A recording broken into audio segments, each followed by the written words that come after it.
All right, so I know some of you guys are probably gonna laugh at me, but I saw this thing on sale at Sam's Club. It was like a doorbuster deal. And I was like, they keep doing these doorbuster deals like every other weekend. This thing was $149. I was like, I'm taking the risk. My first thought was like, man, if I was about that van life or I was living out of my car, it was like post-apocalyptic lifestyle.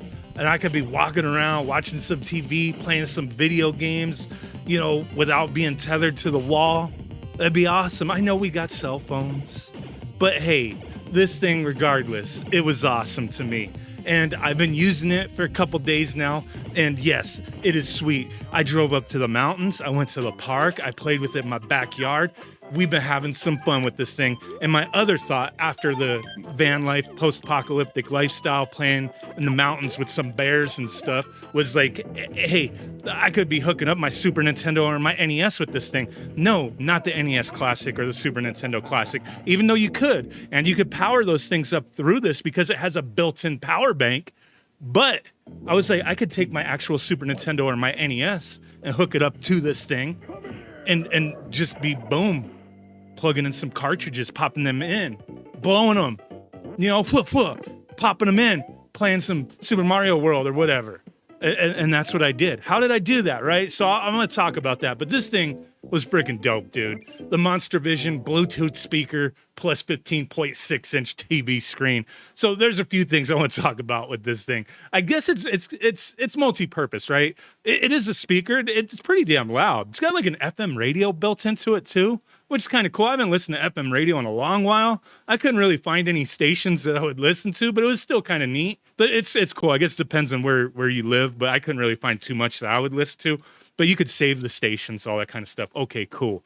But it also came with a digital TV tuner. So I was like, I'm gonna mess with that. I want to see what that's about. I guess it depends on where you live and what kind of channels you could get through the air with digital TV, however that works. But in the back, there's a little compartment. It has two HDMI ports, a USB port for like the power devices. So you could pop in like a Fire Stick or Roku, that kind of thing. And then it has like the little antenna port for stuff like that, like the digital antenna. I popped that thing in and it you know, scanned for channels. So I said, this is kind of cool. But all I could get was like Vietnamese channels, Armenian channels, some Chinese channels, Spanish channels. There's a couple channels that sold like gems and jewelry, probably the senior citizens to rip them off, that kind of thing. Then there was a channel that seems like it's owned by Dr. Phil or something. I didn't even know that existed. It just plays Dr. Phil stuff and Steve Harvey things. I don't know, kind of weird. I guess if you're into that kind of stuff. But okay, that's cool. You know, if you're living on an RV or something, you got some channels you could watch. But, you know, if you know Vietnamese, I guess, all right. But that's cool. You got that. And then on the top of this thing, there's all sorts of ports. You have an extra USB port that you could actually charge your phone, stuff like that. You could plug into power devices as well. You know, like a Super Nintendo Classic. I plugged in a PlayStation Classic. That worked awesome. But you could also like plug in a microphone. I guess you could use this as a karaoke machine if you want. Get some of that action going. You know, hit me baby one more time type of thing. It's multi-purpose, dude, but I don't care about none of that stuff. I just want to play some video games. So that's what I was doing. Plugging in a Super Nintendo, an actual Super Nintendo or an NES. And the way I was doing that was a long while ago, not too long ago, I just randomly bought a Super Nintendo off of somebody. And they sent it to me with a USB-C cable. And I was like, what the hell is this? So apparently, if you get the proper USB-C power delivery to 5.5 millimeter barrel jack cable, which this one is specifically 9 volt, 5 amps output, you could use this on retro consoles. So this particular cable came from Adafruit, I found out. And that cable, without any extra attachments, can be used on the original NES as it is center positive, but the Super Nintendo is center negative, so you have to get like a polarity converter and, you know, with a different barrel jack connector on the end, right? So you got to get a little converter, and then it's going to work with the Super Nintendo. And that's it. The cable's like $7.95 plus a couple bucks for the extra, you know, converter cable to use on the Super Nintendo, and then you're set. You either plug it in, you know, with a a little GAN charger or whatever to give it, the enough power. Or as I was doing, since I didn't want to risk plugging into the Monster Vision TV through the power supply that's in there, as I didn't think it would give it enough power. So I had a little portable power supply. And yeah, that's a little additional thing to carry around, but it wasn't a big deal. I just plugged it into that, put it behind the TV, and powered up the Super Nintendo or the NES, and I was good to go.